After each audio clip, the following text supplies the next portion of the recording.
while it is premature given we haven't hit Christmas Day yet, I think now is as good a time as any to talk about the end of the world, specifically through a ludicrous film which addresses the reality of such an inevitability. As discussed in my Fallen video earlier this year, one of my patrons called my attention to a small trend in the mid to late 90s that capitalized on societal fears surrounding the new millennium, in particular the bewildering conspiracies and hysteria regarding the impending apocalypse. 1,000 years has ended!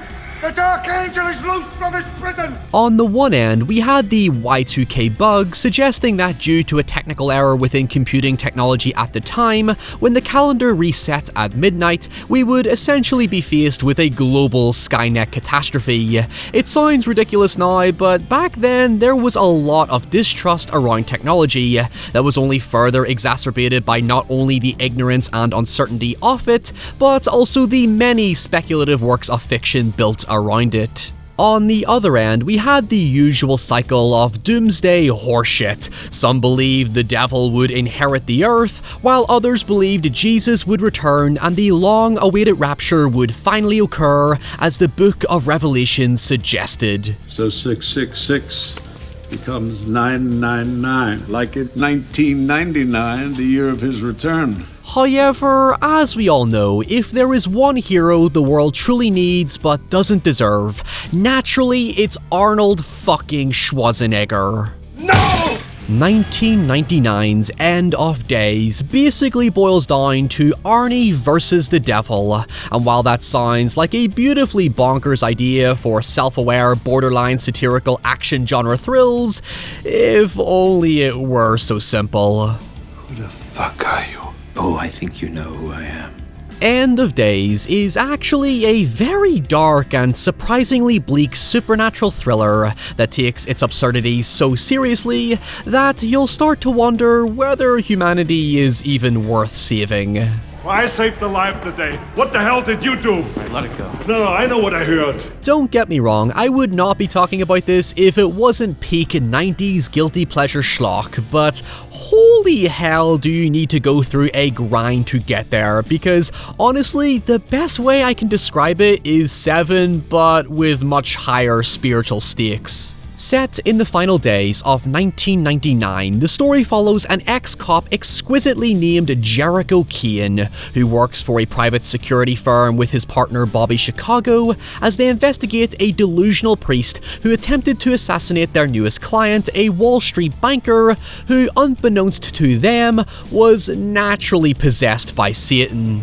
Coincidentally, it's interesting to note that Gabriel Byrne plays the demonic villain after having just played the completely opposite role 2 months prior as a hero priest in another religious horror called Stigmata, which also tapped into a few similar ideas. Satan's ultimate goal is simply to take over the world, but to do so, he needs to impregnate a woman called Christine York, who after being born 30 years ago, was chosen by a group of Satanists to give birth to the Antichrist. This all leads Jericho down a religious conspiracy rabbit hole, where he must find and protect Christine from 2 insane cults, one Vatican, one Satanic, and stop Satan before the new millennium.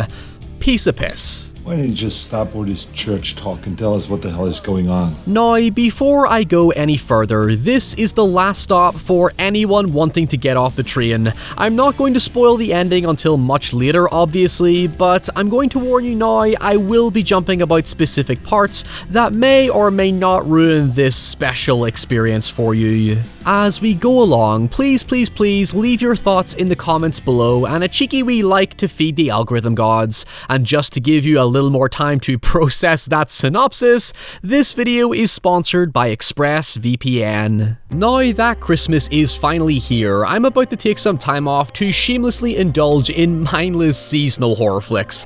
However, the biggest problem I have with streaming services is that for such high monthly membership fees, I can only access a very specific set of films in my country due to relentless geographical restrictions. Without ExpressVPN, it's like sitting sitting down for your Christmas dinner and realizing you're only allowed access to what's within your reach. So you see that ham and gravy on the other end of the table? It's outside your geographical space. But with ExpressVPN, I can select from over 90 different countries and mask my IP address so that the internet thinks I'm in a different country.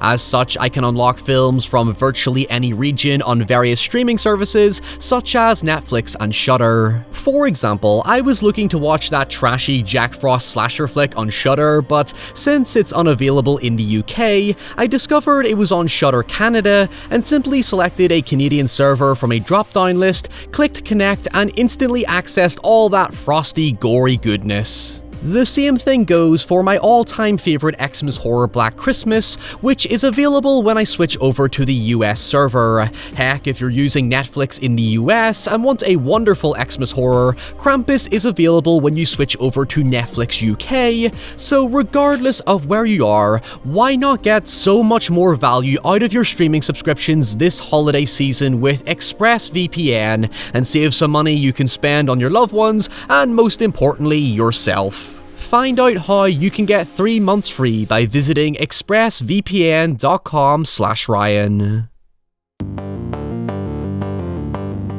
So, going into End of Days, you have to come to an understanding that because Arnie is the central attraction to the film, the story's core emotional value rests on Jericho, and thus Arnie's ability to emote like a human being. You will never see the girl! Oh, you see, now you're upsetting me.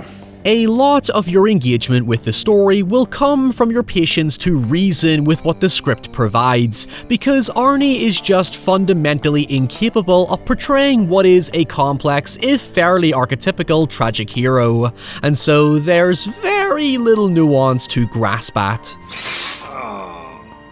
Now, just as a quick side note, while largely a critical and commercial failure, End of Days was hypothetically pitched as a loose effort for Arnie to breathe more mature life into his career after the fatal disaster of Batman and Robin. What killed the dinosaurs?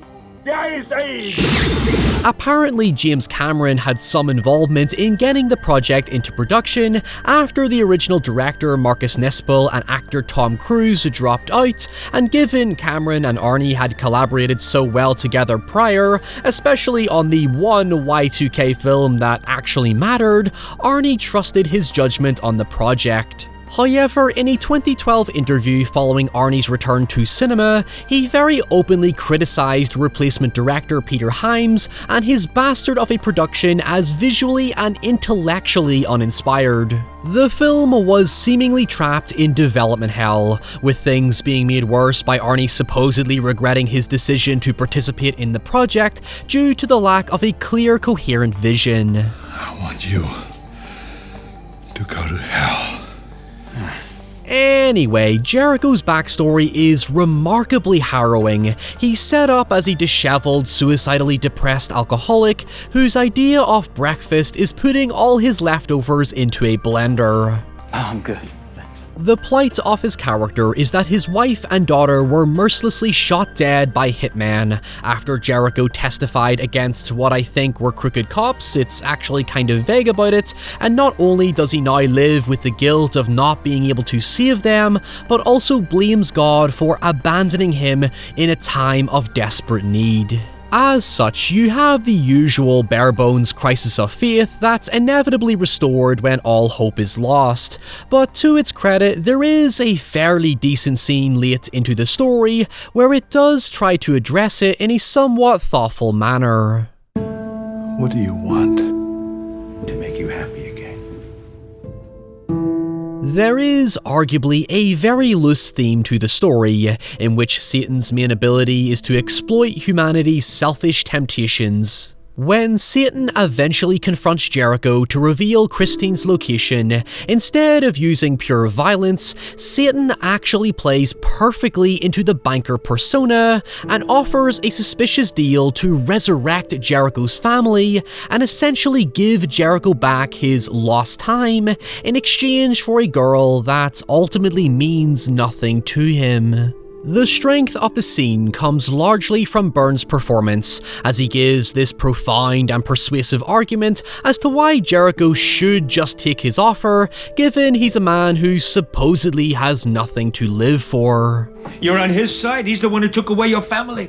Something good happens, it's his will. Something bad happens, he moves in mysterious ways. While obviously untrustworthy because, well, he's the fucking devil, what Satan actually does is challenge just how empty and nihilistic Jericho truly claims to be. He effectively calls his bluff, resulting in Jericho realizing his true motive to keep on existing. Now look in your heart and tell me you don't want to die. What I think we're meant to learn about Jericho's character is that he is a good man at heart who believes in justice and doing what is morally right, but having done so in the past, it's led to nothing but his own personal darkness and despair. Thus, the whole concept of fighting the devil is to him overcoming his proverbial demons, so to speak. Unfortunately, however, none of this is really elevated by Arnie. The one thing he's solely and rightfully good at is shooting everyone in his path, which out of context is hilarious, because anytime he does sincerely try his goddamn hardest to take a scene seriously, his distracting delivery falters some of the genuinely startling stuff that happens. As I was saying earlier, there's a lot of poor man's David Fincher's Seven on display, because besides all the deadly sins and gritty punishment for giving into temptation and so on, there are some really uncomfortable scenes involving living crucifixion, self-mutilation, and sexual assault. For what could have easily have been just a big dumb escapist action movie, it is a big dumb escapist action movie, but more so masquerading as a strange supernatural neo-noir. In fact, weirdly enough, the film even uses the famous Charles Baudelaire quote from The Usual Suspects, which coincidentally starred both Gabriel Byrne and Kevin Pollak. Satan's greatest trick was convincing man he didn't exist. Here's the thing, on paper you could say there is this untapped element of ingenuity to it, because like when Predator lampooned macho bravado's 80s action cinema, conveniently also starring Arnie, End of Days could have been a legitimately decent satire of deflated, cynical 90s Hollywood action flicks. It's so dispassionate and brooding in an overly melodramatic way to look more prestige than it actually is, and it contrasts greatly against the 80s backdrop 90s Hollywood desperately tried to mimic, to largely mixed results. Now, I know this will sound rather nitpicky, but one of the contrived and conflicting aspects about the opening half's plotting is that there's really no logically addressed reason as to why Jericho even gets involved in the investigation to begin with. Since he's established as an ex-cop who left the force due to his disillusionment over the corruption he fought against, leading to his family's murder, when you think about it, he has zero jurisdiction to do anything that he does, let alone gun-totingly chase after the shooter who attempted to assassinate his client, catalyzing the entire series of events to begin with. Granted, I could be completely ignorant of what legal boundaries he's entitled to as private security, and Bobby at one point even calls him out on it, but I personally think that the film fails to connect all these small yet very significant details cohesively together. I mean, the information is technically there, or at least alluded to, but it's just very butchered and scattered about, meaning you're either going to feel frustrated by that slow first half setup, or you're going to go through some real mental loopholes to piece it together for yourself, like I typically do when it comes to this kind of schlock. I'm pointing this out purely because no attention is ever placed on the surprisingly character-driven nature of the setup that I feel is meant to engage deeper with Jericho's moral code. We can basically summarize Jericho as a man who simply wants to devote his life to helping and saving others, but his motive for doing so has ultimately spiraled into cynicism and hopelessness after the death of his family and his detachment from the Force. When you think about it, he's now in a line of work where he still puts his own life at risk to protect others. However, it feels more like a jaded symbolic gesture of his guilt towards failing to protect his family, where he seemingly goes out of his way to devalue his own safety rather than put it to good use, which is then rejuvenated and given true value when he discovers his newfound sincere urgency to protect Christine. Although, what irrationally bugs me about it is that this all could have been remedied by simply giving Jericho some sort of tangible interaction with the banker prior to his later discoveries. I mean, as the audience, we already know Jericho's client is Satan in disguise, but you would be forgiven for not even noticing the banker given he's only in the scene for a very brief moment. In a way, I just wish it would have played more into the irony that Jericho is indirectly protecting the devil until he obviously discovers who he truly is. Between your faith and my Glock 9mm, I take my Glock. Now, entering into major spoiler territory before we deal with the devil himself, to expand on this theme of preying on temptation that Jericho faces, we have to talk about the cult that emerges in the second half.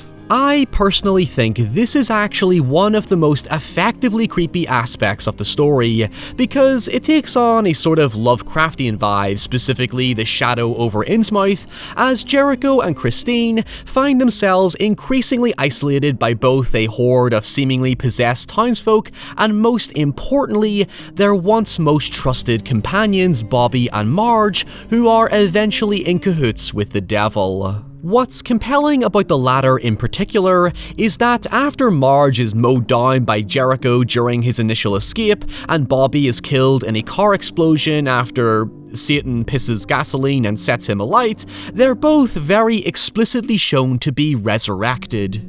It insinuates that Satan really wasn't lying to Jericho in his offer to give him back his family, but the catch is that Jericho would have to exchange it for his soul. This is more or less confirmed when the resurrected Bobby confronts Jericho and Christine at an underground ritual, and upon refusing to do the devil's bidding, Satan basically tells him that the deal is broken and Bobby is returned to his agonizing dying state. As such, there's this tiny hint of a moral dilemma that asks the question, do you sacrifice your mortality in exchange for your deepest desires? Which, in the case of most people, including Jericho, is the fragile preciousness of their lives. Also, as a side note, probably my favourite moment is when Bobby comes to help Jericho after he's confronted by the devil, and having assumed Bobby was already dead, Jericho shoots him in the arm to make sure he isn't possessed by Satan. You're bleeding. Of course I'm bleeding! You fucking shot me! I just needed to find out. Well, you found out, okay? Anyway, the thing I like most about Satan's characterization is that he's effectively portrayed as offering people what God supposedly cannot. He declares himself as the one who is here before the people, while God has continued to ignore and abandon them. There's something somewhat unique about the way he seems petty and indifferent about the world. It means nothing to him. He literally just wants to see the world burn, and the absence of a grandiose meaning for doing so is what makes it feel scarily nihilistic. Why does Satan want to end the world? Because he can and wants to. To him, we're mere puppets and possessions, toys in his sandbox that he can dispose of whenever he gets bored.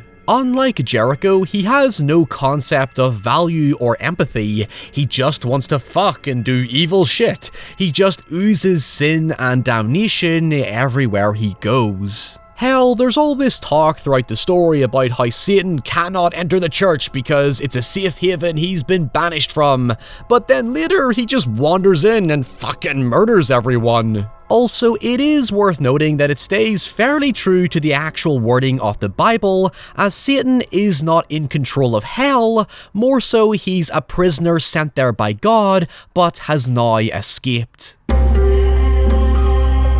As the world counts down to midnight and all hope is lost, Jericho and Christine make one final stand against Satan, who is finally revealed in his true form as this demonic Hieronymus Bosch-esque beast who possesses Jericho in a final desperate bid to impregnate Christine. However, having rekindled his faith, Jericho is able to resist and sacrifices himself by leaping onto the sword of Archangel Michael, who helped lead the Lord's army to defeat Satan or something in that ballpark, hence the whole idea of sending Satan back to hell and Satan being its prisoner. Here's the thing, for such a crazy, batshit insane film, this is a genuinely fitting ending. Jericho achieves his own personal redemption and is rewarded in the afterlife by transcending to heaven to be with his family in sanctuary.